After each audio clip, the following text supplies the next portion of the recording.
welcome back to our Alumni Spotlight on Business Owners. This month we are featuring Viska Systems as our business for the month of March. And today I'm joined by David and Enrika Moore from Viska Systems. Good morning to you both. How are you? Good morning, Leanne. I can see that you're both working from home at the moment. Yeah. Yeah, as much as possible. We've been working a lot from home. And I guess it's been a change from being in the office and being, it does free up extra time and there's less travel, better for the environment. So it's all good. Exactly. There's definitely pros that you can take from it, I think. Well, I'm so excited to have a chat with you this morning and find out a little bit more about your own individual roles at Viska Systems and also about your time at DCU as well.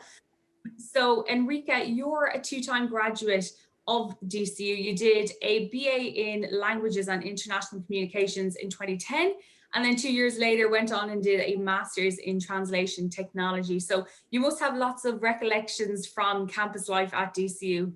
Yeah, definitely. I really did enjoy my time in DCU, to be honest. I moved to Ireland a year and a half before I started DCU. So I literally just did my leaving cert and then into DCU.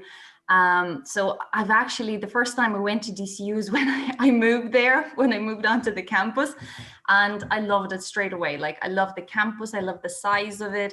And for me, like, I suppose I was a student of languages, so anybody from different countries speaking different languages, it was like fantastic to meet these people. And DCU have so many students from all over the world. So I absolutely love that part of DCU, being able to go out, meet people, learn about their cultures, traditions. That was amazing. Absolutely. Yes. Master was a little bit different, obviously, you come back with a different perspective. I know, but it must have been so helpful for your course. Like you say, you were in absolutely with different cultures, must be such a benefit. Absolutely. I was constantly mixing with people, from whether Spain or France, and you could practice the languages that you were learning in DCU. So it was like an extra bonus, to be honest. Yeah. Oh, that's great to hear. David, you're also a two-time graduate of DCU. 2008, I should say, you graduated from the Bachelor of Engineering in Computer-Aided Mechanical Manufacturing Engineering and then went on to do a PhD as well. So would you have a favorite from your time at DCU? Oh, I have a lot of memories from DCU. Look, it's a place that's given me a lot, and it's been a very big part of my life, I guess. And all the way from, I suppose, the fun that you have as an undergraduate, mixing with all the people, making so many friends that I've kept and will have for the rest of my life, I'm sure. I also met Enrika there, very important. But yeah, like overall, I think I just remember being a good time. There was lots of hard work as well. But I remember very fondly, and there was a nice balance. And I think it's very important not only to think about, sometimes you think about when you think back to school and you think about what you learned in school, it was very much about the classwork. But the thing maybe that isn't highlighted is what you do outside the classwork as well. And that's really what university brings in. There's so many people from different backgrounds, from different cultures, different languages, studying different subjects. And it's very, very interesting, the people you get to meet. So I'd say it was really about the people, yeah. Yeah. And of course, I think it is important to mention that not only are you co-founders of Viska Systems, but you're also married. So you must have a story as to how you met on campus. Yeah. And my friend, right? Yeah, I think it was a friend of the friend who was, I think, doing Erasmus at the time. So yeah, it was, we always had a very international group of friends, and like a lot of them kind of still are in Ireland at the moment, and we're still close friends and keeping in touch. So yeah, it was kind of just through a friend, I suppose, nights out.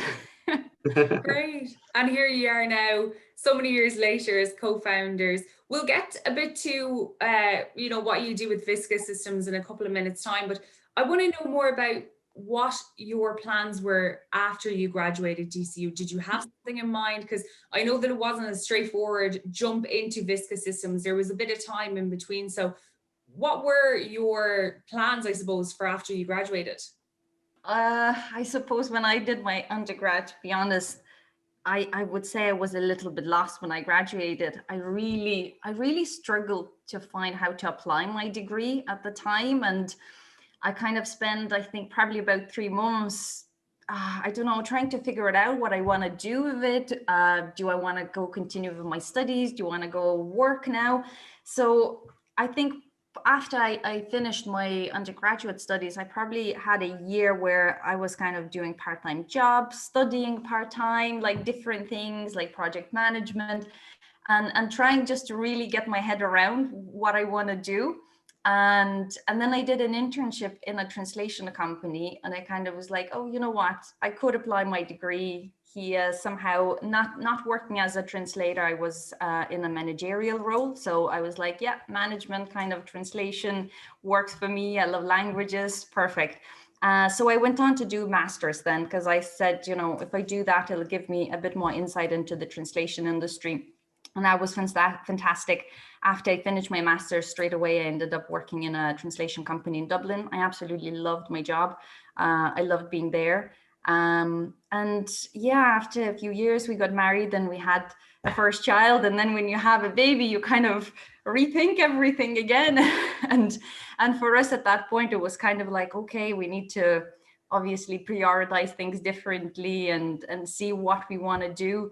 And I think it was definitely Dave's idea about starting Viska Systems. It was kind of his, I suppose, maybe dream. And I was kind of, yeah, I'll go along with it. I'll see how it is. And at the beginning, for me, it was definitely not something that I envisaged staying for 5 years on.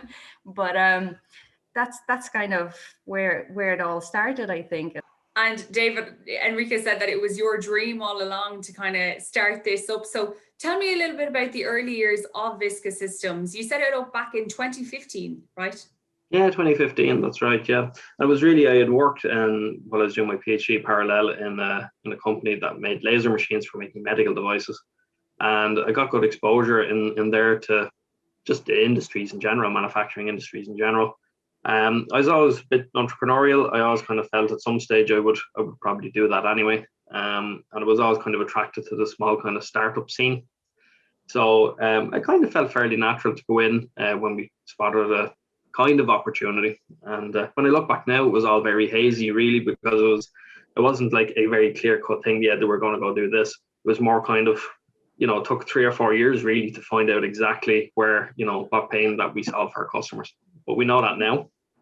And now we have a really good customer base. We've count among them some of the biggest companies in the world, you know, and we're selling really high-tech robotic inspection solutions out. And we've customers in the US, UK, Ireland, of course, Japan as well. So it's been a really interesting adventure from that side. I suppose you think that it's very important to support high-tech homegrown companies as well. That's something that you've mentioned is quite important to you. Why is that? I think because I suppose when I look around Ireland and I see we have a lot of multinational companies here, which are brilliant for our economy. And what that has created are a lot of spin-off industries, one of them being like manufacturing automation, and companies like Viska, right? And they've been supported through this network.